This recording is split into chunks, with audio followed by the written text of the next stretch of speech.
ভিতরে আসেন আর দেখেন এই যে হলো আপনার ভাড়ার জন্য খালি করা রুম।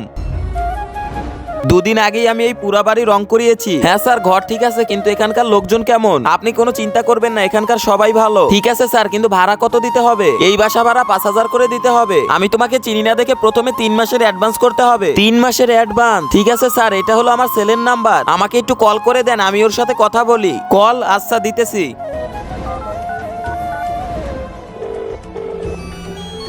এই যে নেন। হ্যালো হ্যালো বাবা, আমি ঘর ভাড়া পেয়ে গেছি। আচ্ছা মা, ঘর পেয়ে গেছো, এটা তো অনেক ভালো কথা, কিন্তু বাবা এরা তো 3 মাসের অ্যাডভান্স টাকা চাচ্ছে। কি 3 মাসের অ্যাডভান্স? আচ্ছা ঠিক আছে, আমি মালিককে বলে দেখতেছি। ঠিক আছে বাবা, বলে দেখ।